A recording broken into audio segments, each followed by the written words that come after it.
Um, Thank you very much, everyone, for being here. It's really nice to see a full house for our colleague and comrade and friend, Kefuoe Makena here. Um, before we start, I'm going to be reading something here, one of the Gaza monologues. It's one of the things that are available just outside. We've got some more copies of these monologues, as well as past working papers, posters from past lunch breaks. And these monologues were written by Gaza Youth in 2010, by a theatre group trying to process what was happening in Gaza at that time. And unfortunately, many of these monologues are as pertinent now as they were then. So before starting, let me just read what Yasmin Jarur, born 1996, in Al-Daraj, had to say in 2010. Our future in Gaza is obscure and unknown, like a calm volcano that can erupt at any second. As if we're on a boat without a captain in the midst of a raging sea, we go right and left, and no one knows where to lean. I hear that in other countries, childhood is sacred.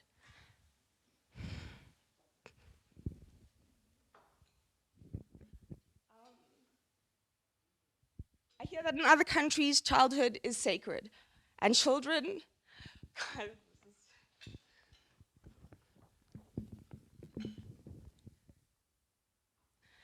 live their lives without problems and fear. But Gaza's children are forgotten and outside the picture. They're the ones who feel the injustice the most because society treats them like they're not kids. When at once it makes them adults, and when at once it returns them to being children. And most people deal with them, like they're only bodies, not minds. When I see a child peddling in the street or working in a shop, I imagine how the children of the world are playing, resting, and feeling safe. Honestly, my heart breaks for them, and sometimes I cry.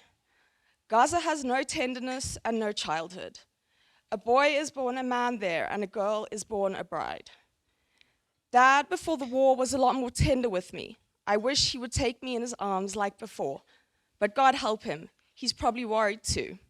Because in the war, we lost 5 dunams of land in a second. The field that's 60 years old was hit by a rocket from the Israeli army, which burned all the oranges in it. My father, my brother, and myself could have also died by that rocket because we were close to the window. If Dad hadn't thrown me on the ground, all the shrapnel would have hit me. After the war, I visited Rafah Crossing, and I saw the flags of Palestine and Egypt next to each other, yet separated by a wire. I felt the difference between the two flags, and that this wire is the border of this big prison that we live in. I felt how stupid and unjust is the world, and I felt like breaking all borders and ending all differences between races and religions, so that everyone in the world could be brothers. My dream became to live in a safe country, even in a small village, in a distant island at the end of the world.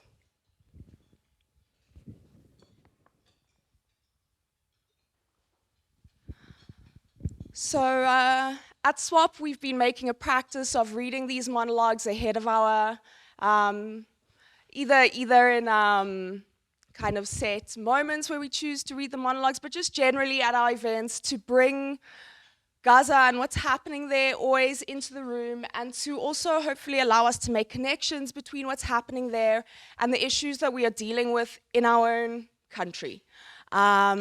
And I think particularly here, the question of land stands out, and I'm going to kind of use that to segue into Kefuoe, who is going to be speaking about active waiting at the Mine Recruitment Center, youth unemployment and everyday contention in Bethanie. So, let me tell you a little bit about Kefuoe for those who don't know her. Kefuoe Makena is a research intern at the Society Work and Politics Institute at WITS. She joined SWAP in 2019 as a master's student in the Violent States, States of Violence project. She completed her MA in history with a dissertation titled Violence and Protest, a historical analysis of violence and community protest in Bethanie, 1866 to 2018. Kefuoe's research interests include politics of belonging, rural and urban transformations, histories and theories of violence, silences, and subjectivities. Kefuoe's upcoming PhD will focus on silence, subjectivities, and sexual violence, and I should add that she will be doing that PhD at the University of Minnesota in the USA, and is leaving only in a couple of weeks to begin her PhD, so maybe a round of applause for Kefuoe.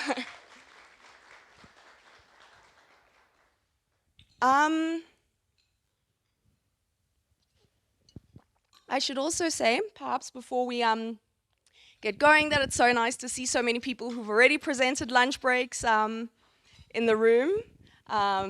Brittany, Kesselman, Lesegoloate. We've also got some upcoming lunch breaks, one on the 20th of September.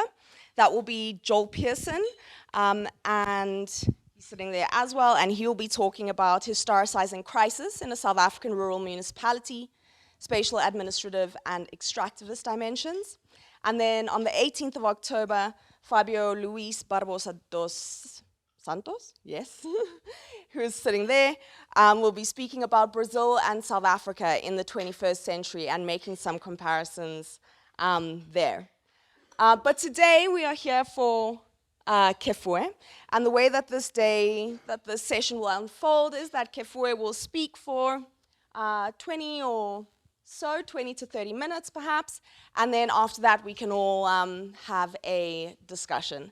Perhaps also it occurs to me that I should just say thank you now in case I forget at the end to Breeze Block, Mantis and the whole catering team who have fed us so well as they always do, and then also to Taz and Simon on the tech, and everyone else who's helped to bring today together. So let me leave it there and hand over to Kefuoe. Thank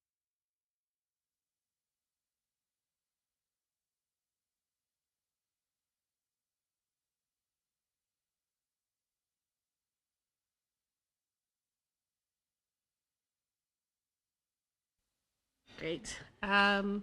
Didn't expect to see so many people, but I'm quite excited to have a conversation with you about this work. But before I do that, I'd like to thank my colleagues at SWAP for bringing this together and holding my hand throughout the process. Dr. Pashani, who's also not here. Thank you guys very, very much. My friends, Joel and Sarah, who have had the unfortunate pleasure of having to read my work over and over again. Thank you guys for being here. Also very grateful to my supervisors, Professor Carl Van Alt and Professor Sikiba Kiba Lukwati.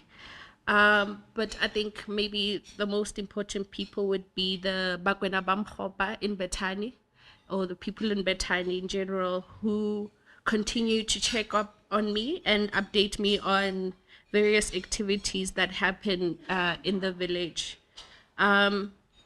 This working paper comes out of my master's dissertation, and it was more of a section in my chapter 4.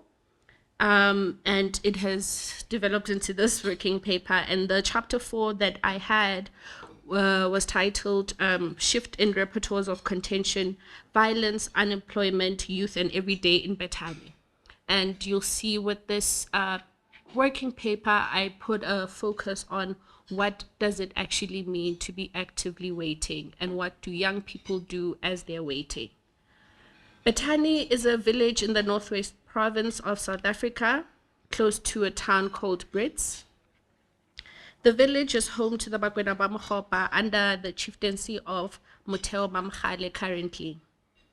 In September of 2018, a protest erupted in Bethanie against a platinum mining company as well as vanadium company named Roven, managed by Glencore. It's established, this mining company is established on the communal land of the Bakwena ba Mogopa.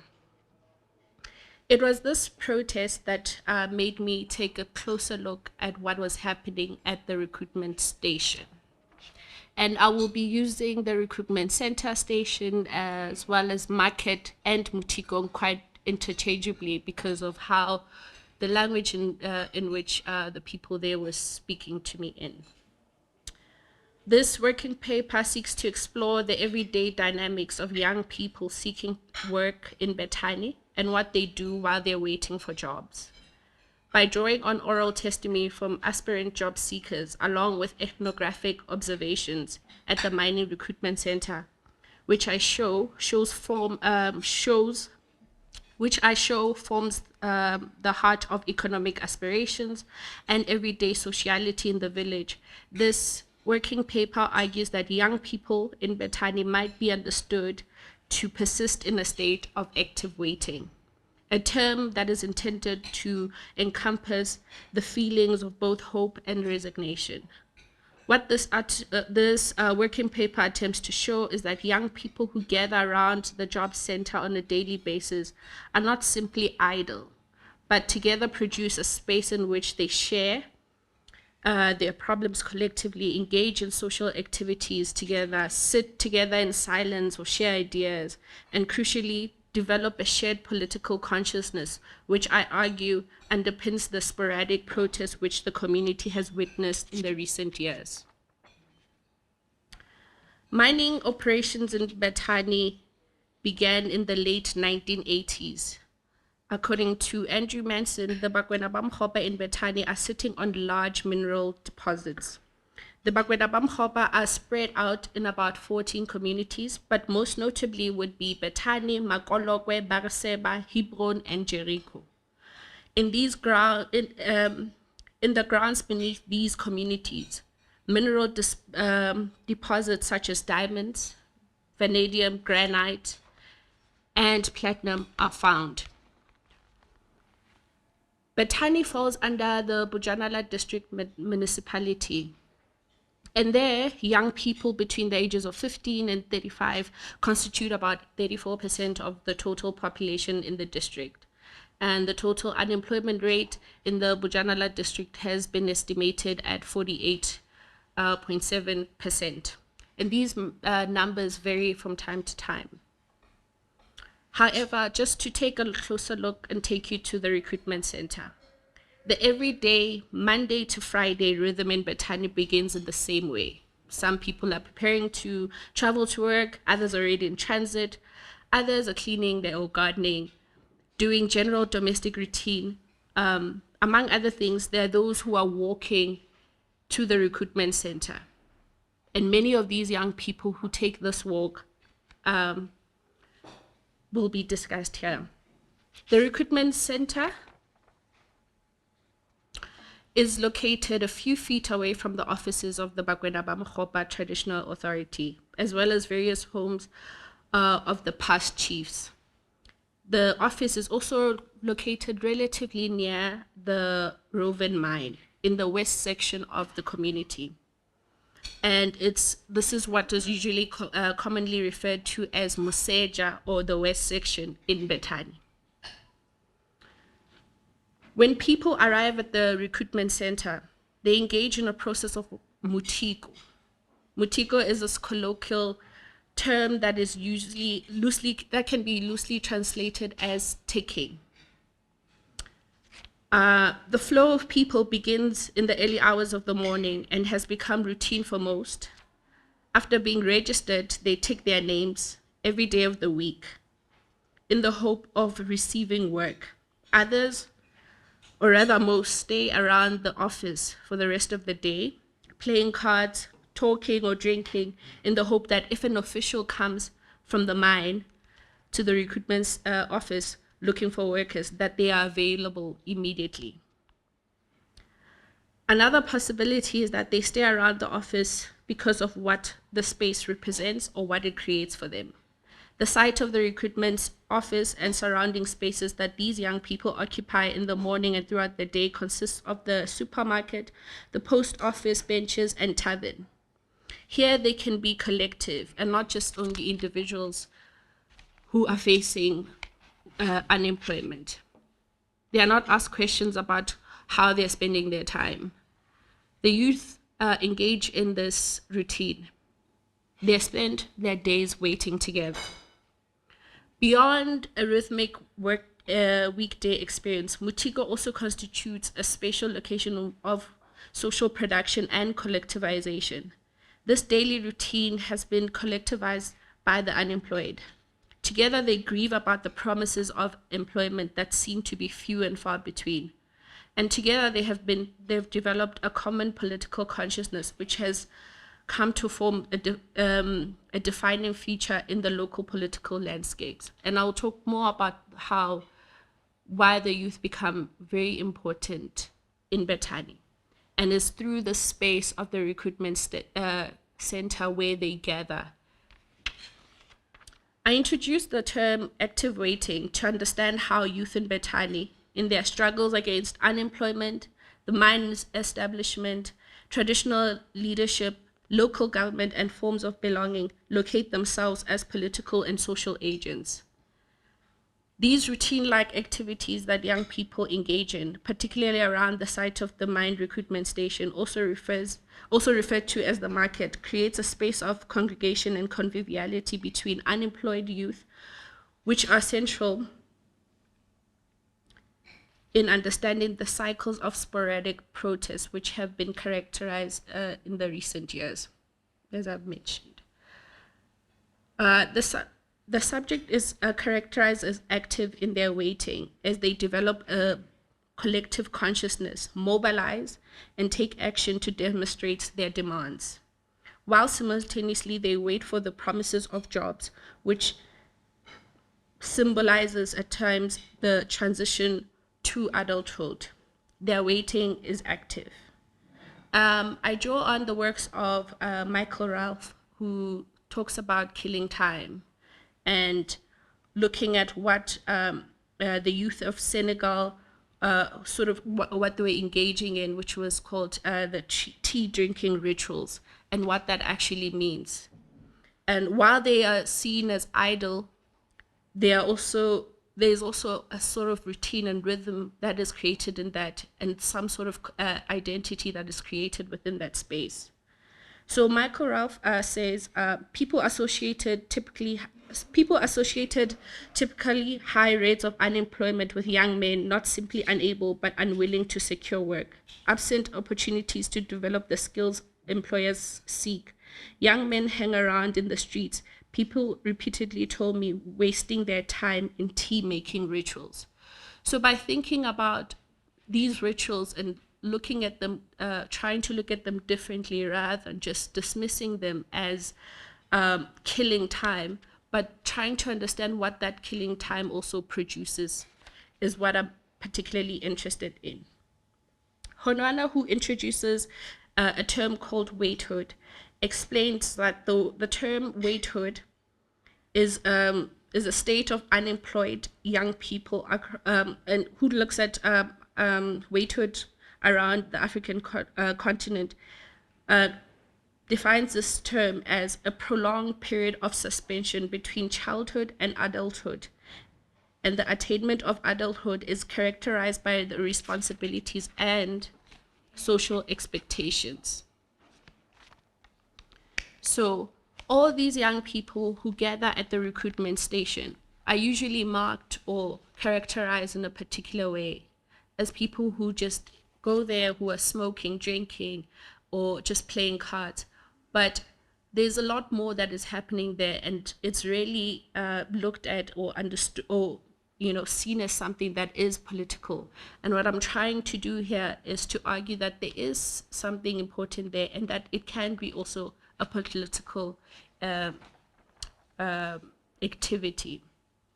I also wanted to show that there's also differences even in gender disparities between young men and young women in this active waiting or in at the recruitment station. as I've mentioned, there's a lot of people who go to the recruitment station and wait for jobs.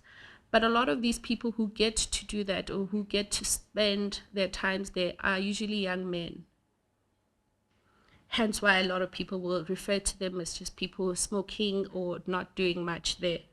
But there's also another interesting dynamic that happens, where young women are also faced with the same sort of state of waithood, but it takes on a different form. I wanted to highlight one quote that I have in this paper. This is from a young woman who, at the time of this, when I was interviewing her, which was in 2019, was around 24 years old.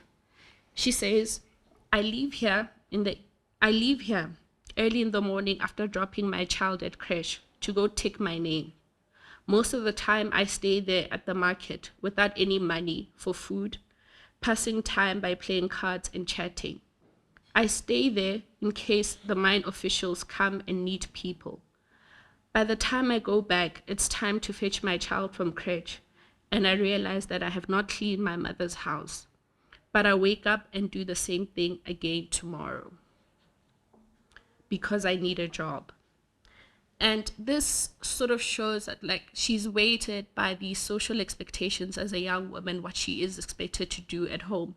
Whereas when I spoke to young men, they also had certain things that were social expectations that were more regarded on because placed on their masculinity. And this came up a lot where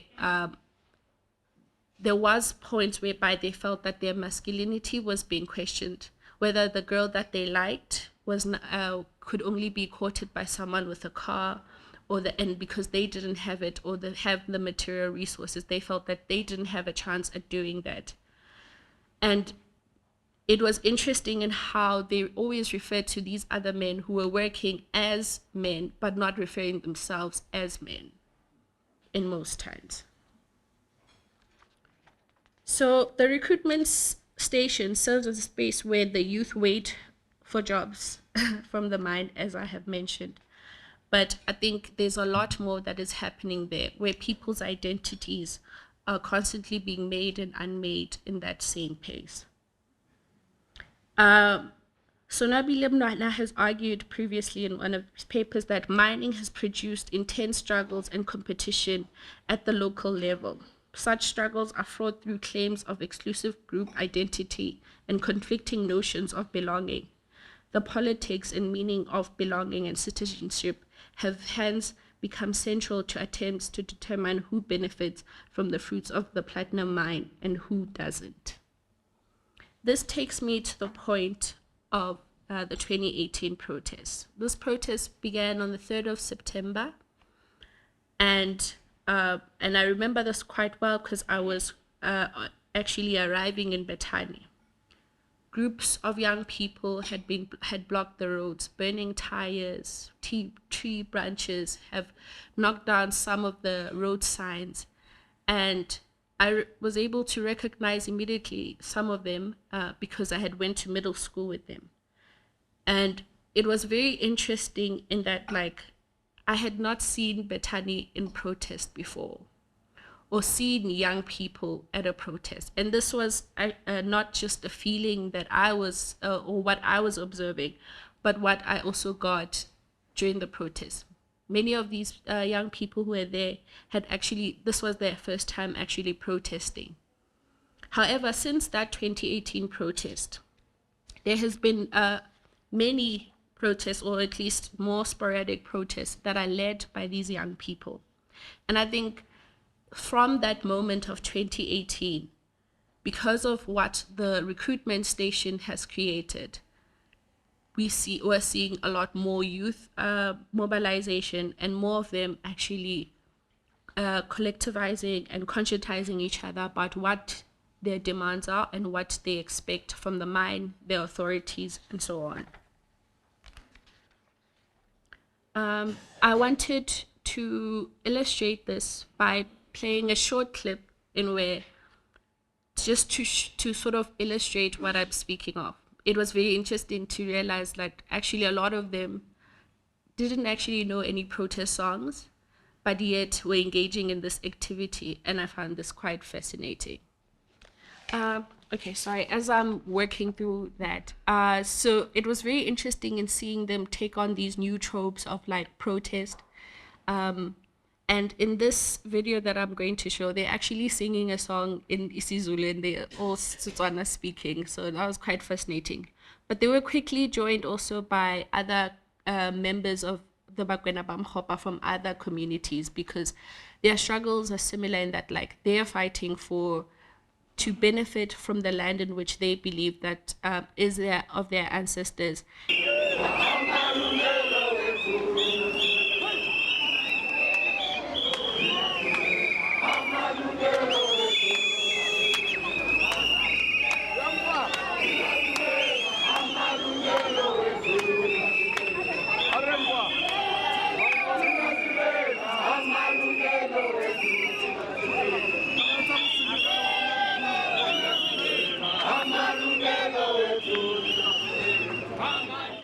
In 2018, the sentiment of protesters was that of powerlessness. And for them, engaging in this protest was them sort of asserting their power back. And this powerlessness was in the sense that the mine is built on the communal land of the Bakwena Mogopa, yet jobs are not available to them. That there is a chief and a local councillor, and yet there's still a lot of lack of basic services to the community. And this includes things like access to water on a daily basis. For years, protests took place in Bethanie, resulting in a sitting, prior to 2018, the protests that would take place in Bethanie would be elders in the community who would simply go to the councillor's home, sit, talk, and then or go to the hall for a meeting with the chief. And that would basically be that.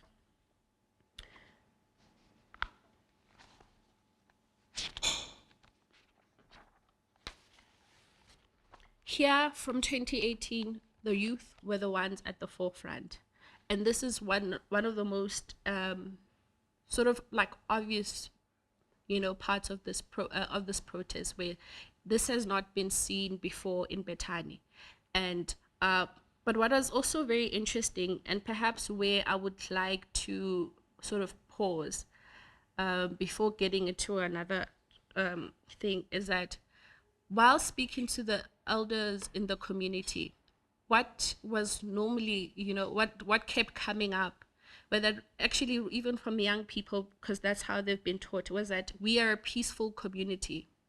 We do not protest, and even when we are protesting, we do not burn. So no shops were looted. And even when there were protesters who were arrested, and this was on the 4th of September, and we saw a lot of people, business owners in the communities coming together to actually help the people who had been arrested to go make bail. And this is a crowd from outside the Brits Magistrate Court, when after people had been arrested, and this was on the 5th of September 2018. The idea that the Bakwena Mogopa are peaceful people is something that came out quite a lot during the interviews and even in the interactions after. And I wanted to just close off by one of the recent protests that took place in April of this year, where this protest was done again intentionally by young people to sort of pressure not just the mine, but also to pressure the chief and hopefully the government to take them seriously by protesting just before the election, and also threatening that they wouldn't be participating or allowing anyone to participate in the elections if their grievances are not taken seriously. A few meetings resulted after this in Hartbees, and then back again where there was a general community meeting. And again, the sentiment comes back. Ka tlhompho fela bagaetso ke tlo kopa gore ba tla nsaenela gore moprimiri wa tsena karabo le tla ntšhebela fone ga ba tla ba kgone go tla re kgone go simolola tiro ya rona re e bule sentle go na le Marabatse ga ba tla pele. Ee. Batla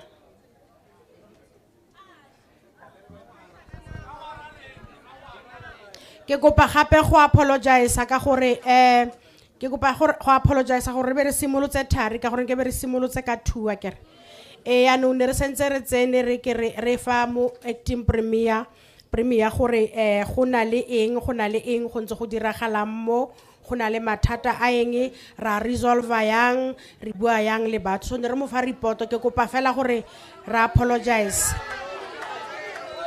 ne ke kopa gape gore ka tlhompho le boikokobetso go na le di-mic ga motho a batla go bua ba gaetso ke kopa fela re dirisane mmogo re emiseletswa gore se ke ra tlhola fa re sena sepe se re buang ka sona ka tlhompho le boikokobetso bagolo baka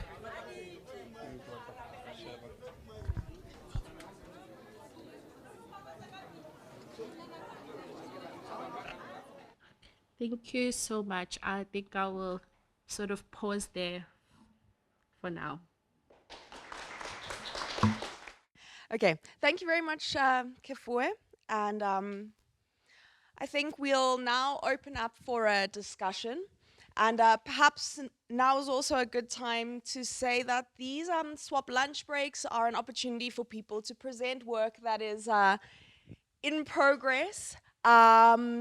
And these working papers, and everyone should leave here with at least one, are an opportunity to write up something towards a further publication. And at the back, you will see that Kefuoe's email address is there.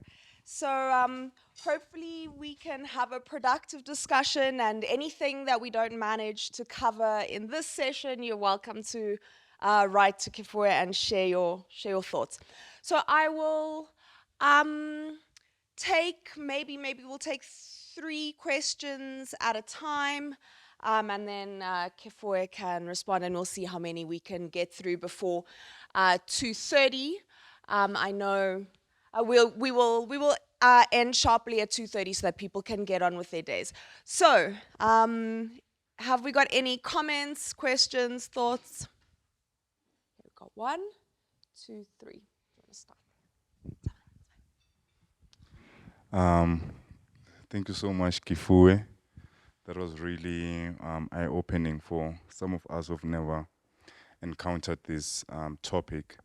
But so who are they protesting against? Are they protesting against the mine or the chief or the local councillor? And but reconcile Zhuang, the peacefulness and the sort of violence that can enable them to be, heard. Akizori, if that makes sense.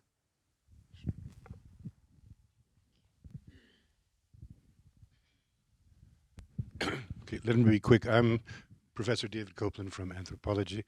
To provide a little context for your overall topic, just to say that all of these mining companies, when they apply for licenses and are often granted by the province, they promise all of the things that these people are protesting that they are not given.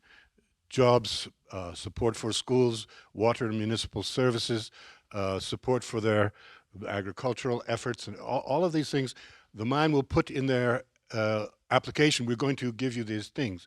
And none of them are ever given. I've seen many situations in different provinces, along with in Limpopo and the Northwest for platinum.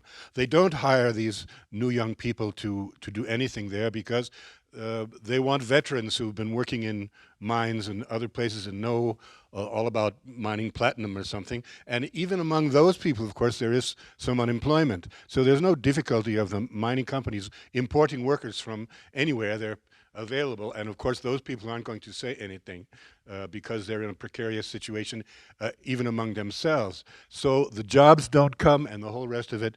don't come, even though they have been formally promised in writing from these places. And it's tied, just lastly, first of all, the authorities you mentioned who have these mokitis, they have these confabs to talk about the situation, are mostly bought off, particularly the chiefs at any level, councillors. They're the ones who get some profit, even to the point where we've had some traditional leaders based on government legislation saying that, well, the chief kind of owns the land, which is a very specious concept. And apropos of that, our chairperson, when you spoke about land when you began, the land issue, lastly, is my last point, is very important tied to this, because most of the people in these areas have lost any claim or title to land in the area a long time back. I mean, there were white farming, and there were industries, and there were tourist lodges, and all kinds of people who ended up with the title to the land. So this is the crux, because you can't say, this is my land in a legal sense. Of course it's their land ancestrally, and they've been farming there for centuries. But over time, with the apartheid system and all of that, their land rights were deprived of them. So now what do they base their claims on, you see? Their claims are not honored. So the land question in these areas is tied to this problem of nothing really being provided for the communities, and they sit around outside and try to organize with no real response either from government or from the mining companies. And just to finish, I think it's a tragedy that 30 years after our independence, we are still dispossessing our people in the rural areas, just as they were dispossessed up to 30 years ago.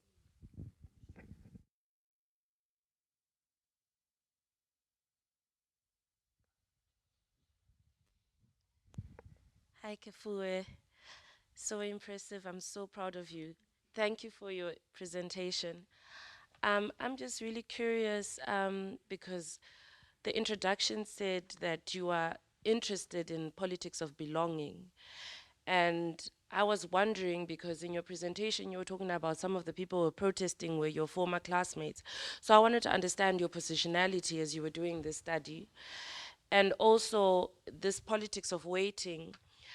Are there some people who have actually transitioned to the other side? Like, I'm thinking if you've come across any literature on liminality and that sense of in-betweenness. So for those who have waited and gained what they were waiting for, like, what does that do to the community? So I'm very curious about that.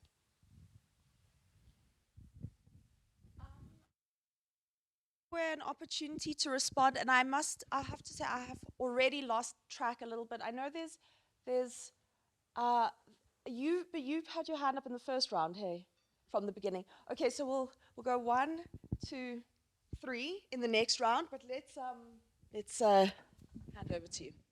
Okay. I very much prefer the question and answer question than actually having to present everything in its entirety. So thank you guys so much for the questions. So I'm sorry that I didn't make it clear earlier. So the people were protesting against the mining company called Roven, and it's been managed by Glencore. So there's sort of like a resignation of like any hope from the traditional leaders or councillors. So people don't necessarily engage in those politics, even in asking about party politics in the area. That is not usually a conversation that that I've been able to have, for longer than, a few minutes. People have been more interested in speaking to the mine and also wanting direct sort of communication with the mine, that the mine should be able to come to them and ask them and sort of like engage with them rather than going through the chief or going through the councillors. And in the last short video that I was showing, in that meeting, actually, the issue of the traditional leaders comes back. So currently, Muteo Mamkhale, the current Khosi, is still being under investigation because of maladministration. So, yeah, a lot of young people have sort of like, while they still hold on to those ideas of traditional leadership at times. They sort of kind of pick and choose what they, how they go about it and how far they actually take it. But at what was this protest and the protests since then have been against the mine, and it's they usually happen around this time of like April, and during that time, or in the later months around September. And during those times, it's quite interesting. That's when the mine actually sort of like hires just a few people for what they called mine, the shutdown operations, so when the cleanup process. But they will only hire about maybe at most maybe 70 people for like 17 days or so. And this is what another thing that has been a form of contention throughout, and what people have been raising, that like even with these short-term contracts that come from time to time, are actually, they feel that is actually killing them. So though for the few who would be lucky in the sense to get those jobs, they can go maybe once or twice, and then after that they have to do medical exams, and then they fail because of some of the toxins that maybe they have encountered in the mine. And this has been one of the other big issues, that like even when they promise them jobs and they give them jobs, it's usually very temporary and at most 3 months. But long-term jobs have actually been far and few in between. And maybe to connect it to what the last question that Chido was saying about, have there been some who have transitioned? A few have transitioned, and one of the big things that came out there was from 2018 till this April was how the HR sort of favors, and like Prof just mentioned, like how it will favor people from outside, as they say. And this has created a lot of sort of tension in the community. And another thing in which has been raised a lot is that there's a claim that the mine requires you to have like a particular address, and these people who are coming in don't have those addresses, but somehow still get hired with whichever addresses they get. So it's always like that back and forth. How do they reconcile the possibility of violence? I think that has been very interesting for me, in that like the militancy that has been seen since 2018 in Bethanie has been quite interesting and sort of unheard of. I think the last protest where it was seen as somewhat violent was the one that took place much earlier, around 2003, where one of the chief's offices was burnt.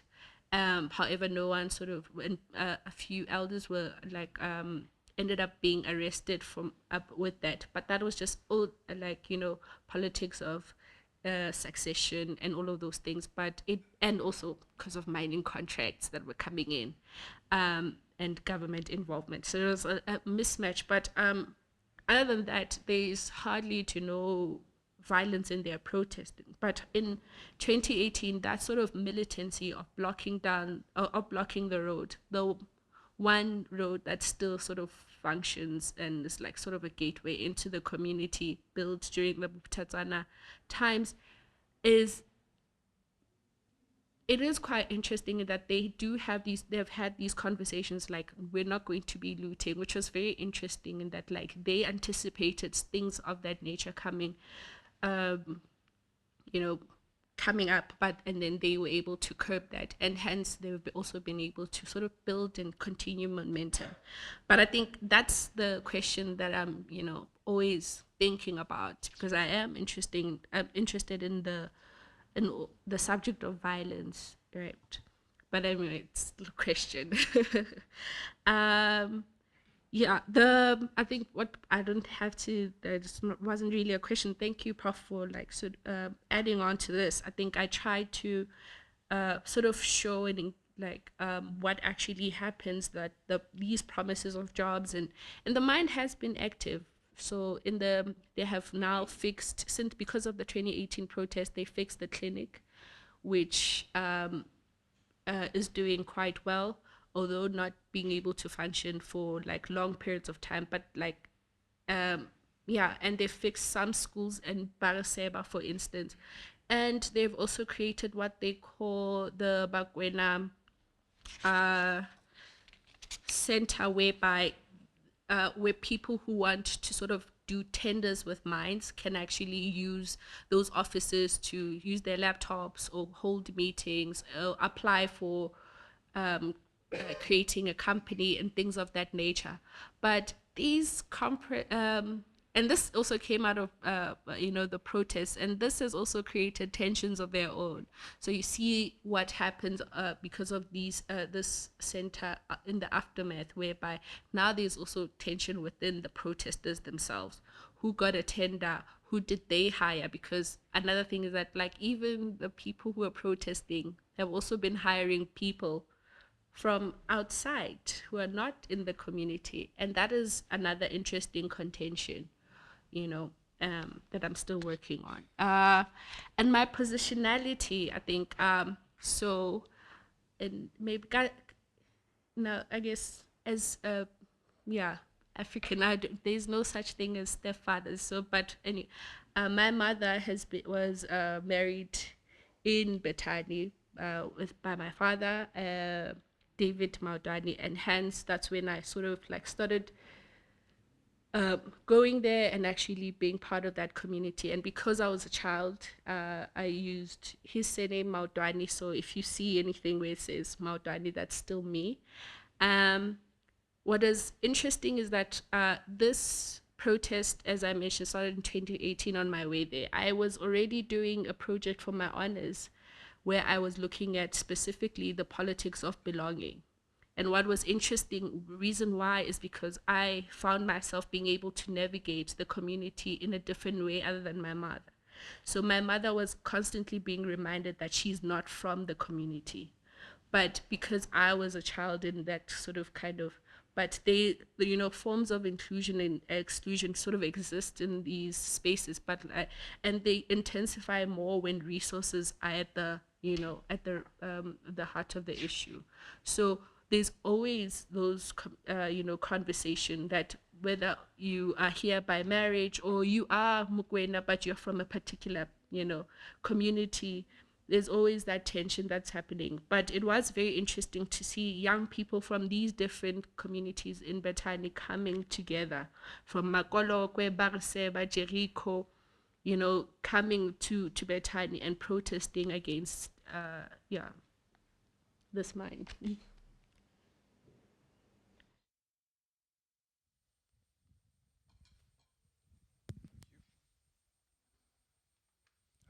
Hi, Kefuoe. Hi, everyone. My name is Ivan. I just recently finished my master's dissertation in demography and population studies. So, demography and population studies. Okay. All right. Um, my question is, you're saying people from outside. So immediately I'm thinking outside the community, right? But I'm wondering, what are the demographics of the people employed at the mine? Is it people from other countries or people merely from outside the community but in the country? And the reason why I asked that, I worked for a recruitment agency for a year, and one of the things that we're fighting with, or fighting about rather, with some of our clients is their preference for people from other nationalities because they wanted to pay less, kind of thing. And we couldn't always agree to that, but at some point we did. Yeah, so I'm wondering, what are the demographics of the people employed at the mine? And also, yeah, it's quite interesting that people would be so united in protest, even from different communities. But are they those who are, how do I put it, united, let's say, in crime? I don't know, against the mine or some effect of the mine, what they're doing there, and then having an effect on crime levels in the community, because it seems like it's all peaceful and they're all united. So that's my question. And then lastly, I wanted to ask, I don't know if you're familiar with the demographic dividend. that we have in this country or other African countries. So your research somewhat touched on that actually it's important that we do more research on the demographic dividend and I don't know, see how politics is really failing the country in not utilizing its demographic dividend. So I'm just wondering, are you familiar with that term or concept of a demographic dividend? Thank you.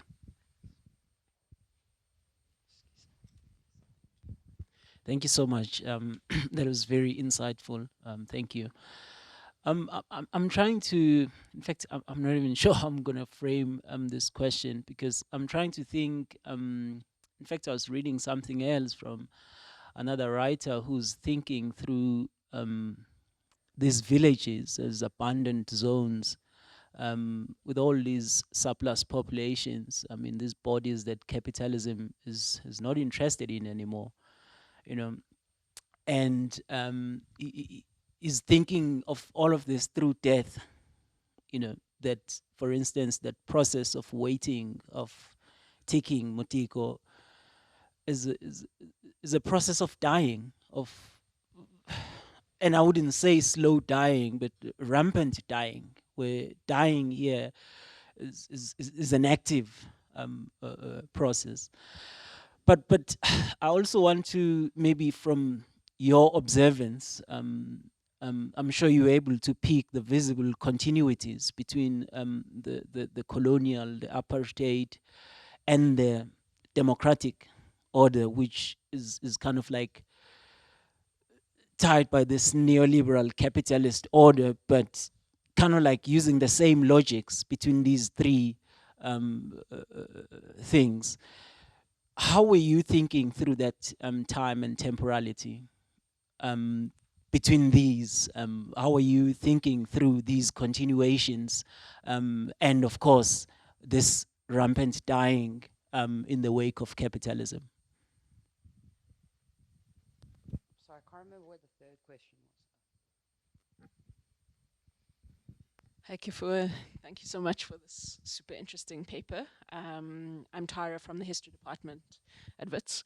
I was curious about the gender dynamics of what you've been researching in terms of people's relationship to the mine and mining labor and the jobs available, and how that, and also how it comes up in the dynamics amongst the protesters.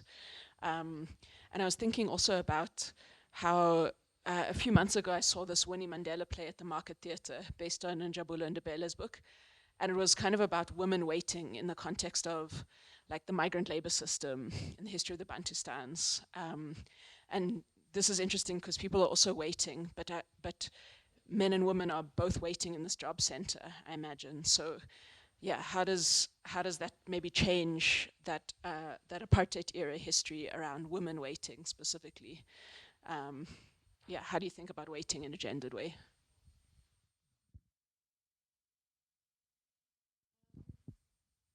Okay, let's give Kefuoe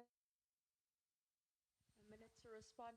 I can see you're still writing, so I'll abuse my position while you think to just say, I do think that this ticking is really a very interesting thing, and I mean, I guess I'm giving you more work now, but I wonder what the rationale of the mine is in terms of bringing people to do this daily ticking. And I wonder if the mine recognizes that it's actually bringing people together in ways that then threaten the mine. And I think it would be interesting to see if the mine maybe in the future changes that practice because they recognize that they're kind of producing a collective experience by kind of insisting on this process. But you don't have to respond to that one. I'll definitely take time to think about that one. Thank you again for the questions. I think I've tried to sort of include the demographics of the people who are working at the mine. Don't seem to see them here now, but I think about so the Bakwena ba Mogopa own 26 are shareholders in the mine by 26%. And there has been also this new added thing into the SLP plan, the social labor plan, where I think they should be hiring close to like 40% at this current rate in the mine, hiring women, for instance. But I can't seem to recall all the numbers here. But there's quite a very, the number of Bakwena Mogopa who are working there, not just from Bethanie, but from around the other villages in around Bethanie. It's actually quite low. From what I remember, they don't even make about 40 to 60% currently. But they have been all these promises of like changing all of those, but very little is done.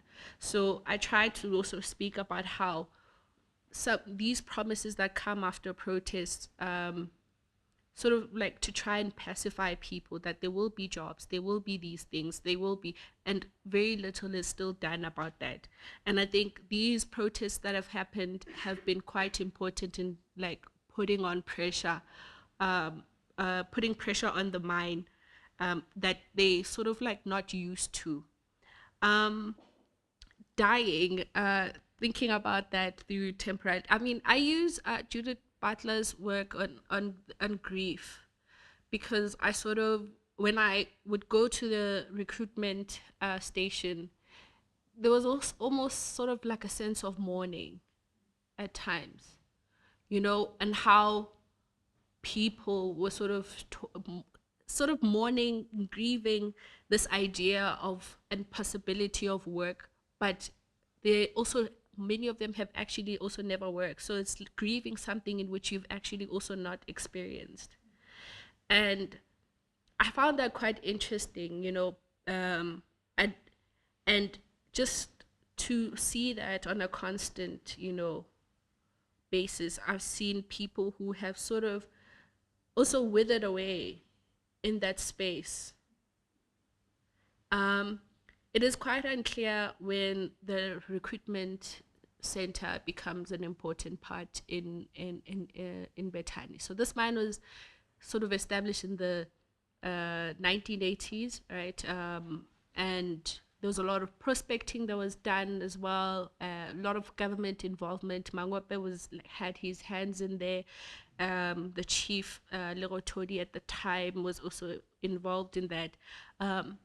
But it's very unclear when this job recruitment center becomes, that space. But I'm constantly, and thank you for asking, because I'm constantly thinking about what does it actually mean to live a grievable life also.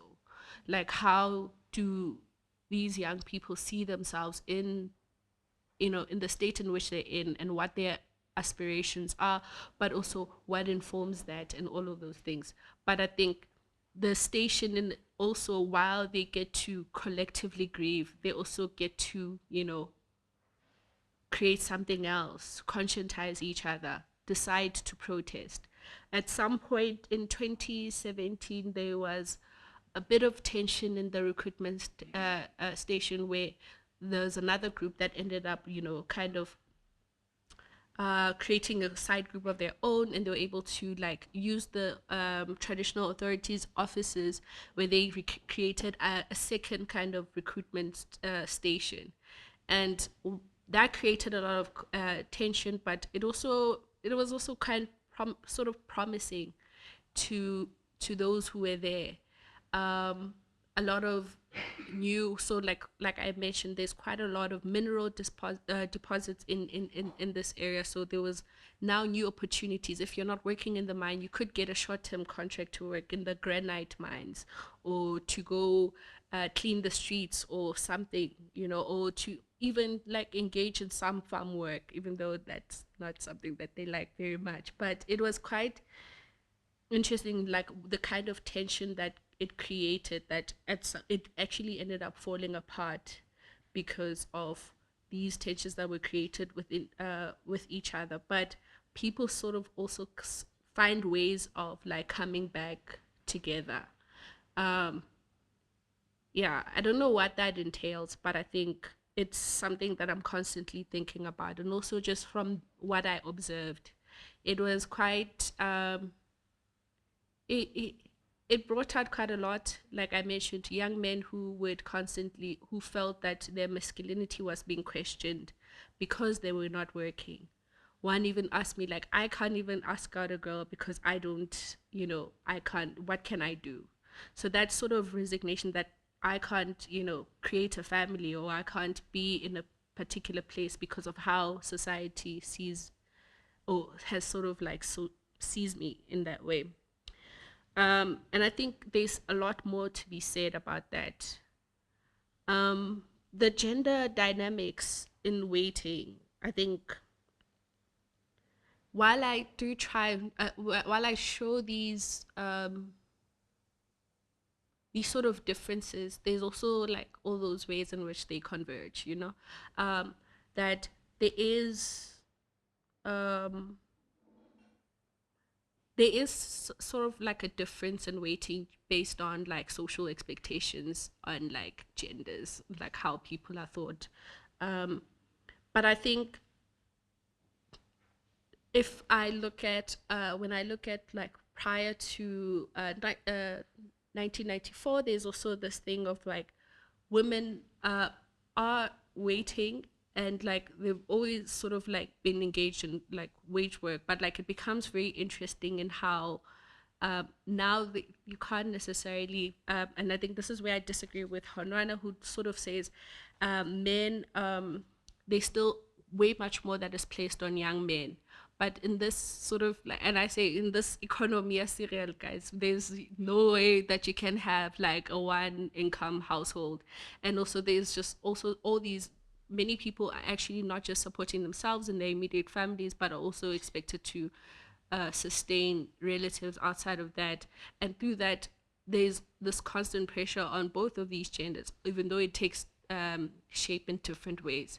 And I think this is one of the things that sort of like kind of so not collapses, but sort of puts those gender differences in more, I don't know, places more questions to me on that.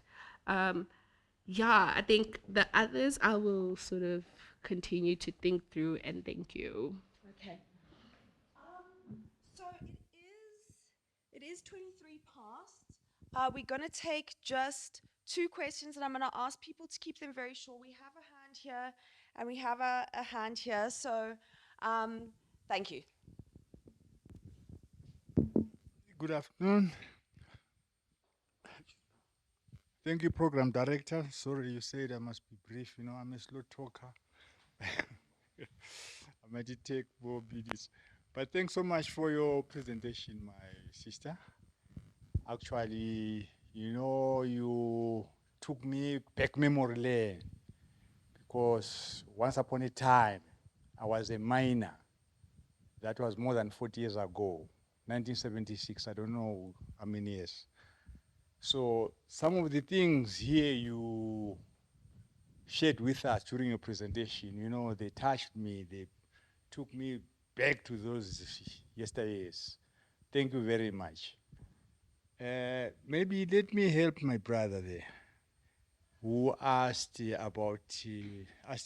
if that mine company there was employing the local people. The mining industry was structured like this. Let me take you back during my time. There was a time called gold rush in South Africa. I think we all know that as South Africa is so rich today, we have got these skyscrapers we see here, all the development was due to the fact of the gold which was being dug underground.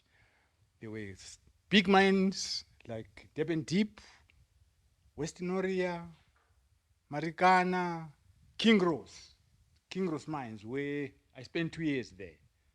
Kingross mines is about 180 kilometers from Johannesburg, on your way to Standerton. But before you reach Standerton, they just turn left. There's a mine called the Kingross.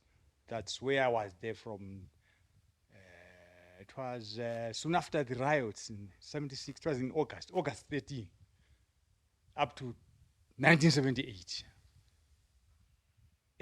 You know, as you presented here, seeing those people doing there, I was asking myself that I thought maybe the mines, you know, they've stabilized, but I still see what we used to do. We used to do also, yeah, complaining about working conditions and salaries. I remember the last time when I left there, I was earning 94 rand. That was my salary. And there were no banks like now. You could, on the payday, you make a queue, you know, holding a plate, you know, these plastic plates. You go there, you just quote your number. Yeah, we're speaking Fanika law. So just say my number is, I still remember mine was 2046. You know, it was 24331. Yeah, they check on the register, they, okay, 94 right, they just count there. Off you go, you see. So the point I want to say to you, my brother, during that time, during the gold rush, there were such huge demand of workers in the mines in South Africa. Huge workers, my brother. This is why we had people coming from Mozambique, Lesotho, Swaziland, Botswana, where they were coming by trains.